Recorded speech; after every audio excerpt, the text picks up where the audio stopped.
Hello there, welcome back to another episode of Safe Road Masters. Today we are going to discuss 10 unbelievable behaviors that Kenyans do while driving. You know, these are simple things that you've heard before, but I can bet you not many Kenyans are following them, or maybe are there into them, or observing them.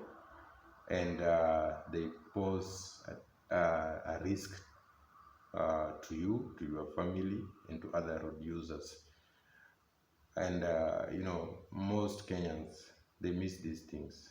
It's unbelievable behaviors that should never be done when driving. So if you've not subscribed or liked our videos, please subscribe, smash the like buttons, because you're going to learn some of safety tips that you can use for your own safety, for the safety of your family, for the safety of other road users, and you don't have to lose a loved one because of some simple things. These are not things that will probably be taught in a driving school. Why? Because they sound more like a common sense rather than something that will be taught. But I'm here to remind you of them, because it's very critical that Kenyans understand this well enough. Now, let's go on. Number one unbelievable thing that most Kenyans do is getting dressed while driving. Yes, most of them, you leave home in a hurry. For men, ujaweka ile koti yako. For ladies, you didn't have your dress well enough, and therefore you start driving at the same time you're dressing up. Now, one thing it does is that literally you can't multitask. You can't be dressing and steering also, and then your concentration is lost. So you're most likely, if someone was crossing the road, will not be able to see. If the vehicle in front of you stops, you'll not be able to see. This is a safety aspect. Don't dress up while driving. Finish your dressing up, and then you get moving. But don't be dressing up while driving. That is one behavior that Kenyans do that should never really happen. Yes. What do you think? Now, number 2, having an emotional phone call while driving. An emotional phone call could be someone wronged you, someone has done an unexpected thing that you are not expecting, or you've argued with someone and you still argue on phone while you're driving. Basically, your mind will go away. I mean, if it was probably a bad news, or probably it was a good news, and you go into celebration mode, and if it was a bad news, emotionally, you become unstable, and your concentration on the road also is affected. You get distracted, and this can easily cause an accident. You can easily come, if the car in front of you comes to an emergency stop, you're not going to be able to avoid it. So please avoid having an emotional conversation while driving. If you have to receive or make that phone call, pull over to a safe place, park, make that phone call, have that conversation. When you are done, and you drive to your destination. So please avoid having an emotional conversation while driving. And an emotional conversation, majorly on phone, but also, it can also be in a way of your neighbor, the passenger that you have on the vehicle, and you're having an emotional conversation. It all appears, because anything that distracts you or takes your concentration away from operating the vehicle is dangerous, especially when you are driving. Number three, this is very common with young men. Surfing the web, or replying to WhatsApp messages, calling, texting, and let me say looking at status. All these will distract you from driving. And remember, you are operating a machine. It needs your attention. It needs your you need to be aware of your surrounding. You need to be aware of the vehicle following you. You need to be aware of the vehicle in front of you. You need to be aware when you're approaching a junction. You need to be aware of changing speed on the road, especially if you're on the highway. So if you're making phone call, you're texting, you're looking at the web, you're WhatsApping and all this stuff, it affects your concentration. It affects your attention, because your attention and interest has gone to the web and to the social media. This is something that Kenyans do every day, but unknowingly it's a very dangerous act. It's a very dangerous behavior that will put you in danger, will put your family in danger, to put other passengers in danger if you're a matatu driver. This should be avoided at all cost. Please learn to avoid this if you are driving.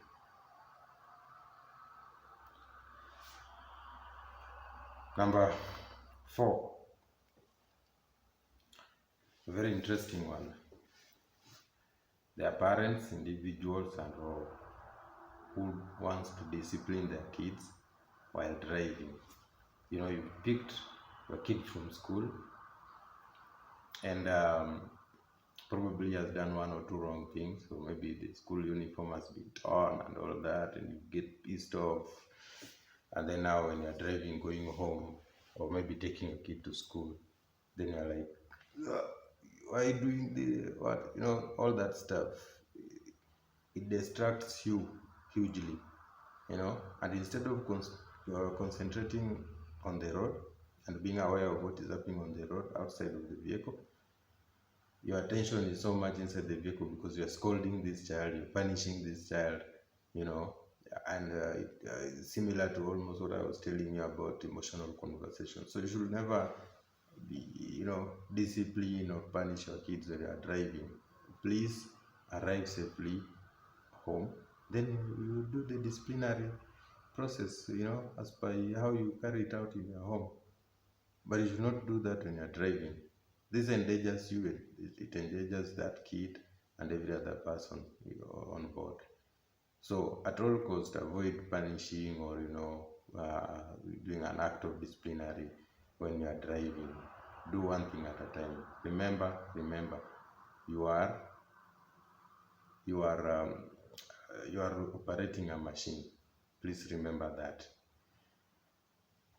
Okay, let's go on. Now, very, very common one also that Kenyans do, which is unbelievable. You are driving, and then you want to reach out to pick something from the back of your seat, from the back seat, a document, maybe food or anything. At the same time, or maybe you are reaching something in the glove box. Look, when you decide to drive and you've started driving, drive. If you need something anywhere in the vehicle, tafuta pahali pa kusimama, make a stop in a safe place, and reach out. Get the thing that you want to do whatever you want to do. Then when you're done, start driving again as you go to your destination. Avoid multitasking when you're driving, like you want to get your laptop from the back seat, you want to you understand all this stuff. All these things Kenyans do unknowingly, either consciously or unconsciously, but they never know the risk of doing that. So I'm telling you today, stop reaching out to things at the back seat or any other area of the vehicle when you are driving, because literally it means you're now steering with one hand, your legs are not in the right position, your eyes are not in the right position, you're not looking at the road well enough, because you're just taking a glimpse and concentrating on what you're reaching out to. So it's a very bad behavior that needs to stop, and those are basic things that will put you in danger, because how do they know if a vehicle has, come from nowhere and it's, unexpectedly be in front of you, and you yourself, you're looking at the back seat for what you're reaching out to, So let's stop that behavior and concentrate on the road. Please know that. Number 6,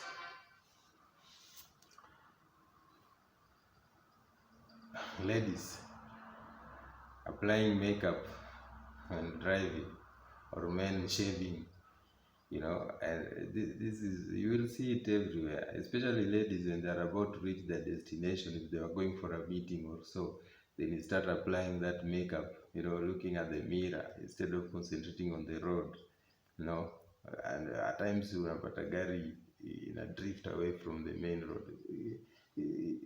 I mean, if you need to shave or apply a makeup, either do it before you start driving, or when you reach your destination and you make a stop, then you can do it. You can take a few minutes and do that. Then you go to your meeting. It is very safe that way. But if you are to apply makeup, and probably you will need to use 2 hands. And in some areas, later on, we look at people, engaging their two hands in other activities, and now they hold the steering with their, with their legs, or magoti, nimeshika steering, because man, it only takes a pothole for you to lose control of that vehicle completely and be involved in an accident. We can avoid this. These are basic, simple behaviors that we can avoid and keep ourselves safe. Okay, number 7, eating while driving. In the morning you want to go for coffee at Java place and drive while taking coffee, or you get that fries, chipo, you want to eat while driving, or unakula kale kakuku, chicken with much of oil while driving, especially now, for example, the issue of chicken, and probably it is greasy, iko na mafuta, then you use that to handle your steering. Definitely your steering also becomes slippery. Are you going to be able to control the car well? No. Now, if you're taking coffee and you suddenly hit a pothole and there's a spill and it is hot, what are you going to do? You're going to react to that. You are psychologically, you're going to react to that to avoid being burnt. At that time, are you controlling the vehicle? You're not controlling the vehicle in the best way possible, and you can easily be involved in an accident as a result. So don't be eating while driving, especially those liquid and all that stuff that you will react to when there's a spillage. Please, let's avoid that. But Kenyans do a lot. They love doing that. I don't know why, but it's a very bad behavior which puts everybody at risk, My last final 2 points. If you are feeling a headache, or let me put it this way, stop driving when you are under drugs, or let me say drugs or alcohol. Let me say drink and driving. They go all together because they impair your vision. Both alcohol and drugs. And when I mean drugs, it could be, the hard stuff, the cocaine things and all that. But also doctoral prescription. You are feeling a headache, you've gone to over the counter and you bought some drugs. If you look at these drugs, they're usually written there after how long should you be able to operate a machine, in this case a vehicle. So you go, you're feeling a strong headache, you buy a drug plus maybe other thing else, you take these drugs, then you get into your vehicle and you start driving. Probably it's in the night and what, you feel dizzy. Man, you're more likely to cause an accident if you do that. So you should not drive after taking drugs, and you should not drive after taking a considerable amount of alcohol, because all this impairs your driving. There are simple things that Kenyans don't have, are there to you. In fact, most Kenyans say, let me not say most, but a few Kenyans say, or a considerable number say that gari najua barabara. So for him, you're steering and you go, because you're not driving at the normal level that you're supposed to be, and simply because you are intoxicated, either with the alcohol or the doctor's prescription that you bought over the counter. So you should never drive after drinking and after administering a drug. That is a simple behavior that has to be avoided. And with that, it goes. I'll go to my last point. Is it last or second last? No, my number 9, where simple. Don't drive when you are deprived of sleep, especially if you're driving for a long distance. You need to drive after you've had an 8 hours, let me say 7 to 8 hours of uninterrupted sleep if you are going to drive for long hours. And we will discuss this when on our later dates, when we will be discussing about journey management and having a journey plan. When you're deprived of sleep, it only takes microseconds that someone can fall asleep, especially with these automatic vehicles.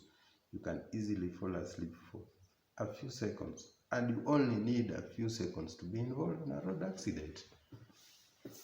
You don't need a lot of time that you are sleeping for a minute or so. No, you only need seconds. And so many people have died because of not having enough sleep. This has actually involved majorly truck drivers, who drive for long distance, these matatus that go to probably Western, where you get someone who wants to do 2 even possible 3 trips within 24 hours, from Nairobi, Kisumu, back to Nairobi, back to Kisumu, back to Nairobi. You get that kind of stuff, and you don't get enough rest, you don't get enough sleep. That is dangerous, my friend. It will kill you. So if you want to drive for long distance, or if you want to drive at all, please get enough rest. And where you feel you're on the road and you feel dizziness, stop your vehicle, park it somewhere where that is safe, sleep for even 2 hours, then continue driving. Now, my last unbelievable behaviors Kenyans do is this is a bonus point: road rage. Someone somewhere, when you are coming from the western part, you're going to Nairobi, along Nakuru, someone overtook you badly, and then you get pissed off with this guy. How are you driving? What, that kind of stuff. And now you also want to show him I'm also having a Subaru, and I can, show you what Subaru is, or what my Jeep is, or what my Mercedes is. So literally, you guys are being involved in a road in a road rage, man, this is dangerous, because it's like you're doing a revenge kind of stuff. This is a road, my friend. Keep safe and avoid such like incidents that will put you into iteration that then brings about bad behaviors. Then you fail to, adhere to the defensive skills that you have earned, and your years of experience driving. So let go of those such like things. So guys, those are my 10 unbelievable behaviors that Kenyans do on the road that has to stop. Please, even though you're a good driver, it's always good to remind yourself of these things, and it helps you to it helps keep you safe and your family and those who are other road users. So please, I know there are number and so many of them that we do, or probably that we're not aware of. Please leave your comment below. You can add some few unbelievable behaviors that you've seen Kenyans do, that we can create awareness and avoid and keep our roads safe. And if you've not liked our videos or subscribe to our channel, please subscribe, follow us. We are here to spread, to create awareness to many Kenyans so that we can eliminate issues of road safety. We don't want our families to be involved in road accidents because of simple things that we can actually adhere to. So thank you very much, and I'll see you in our next video, which you should not miss, by the way, because we're going to look at safety tips when you're using taxi services. Yes. Yeah. So think about it and join us in our next video for that. Thank you very much, and enjoy your day.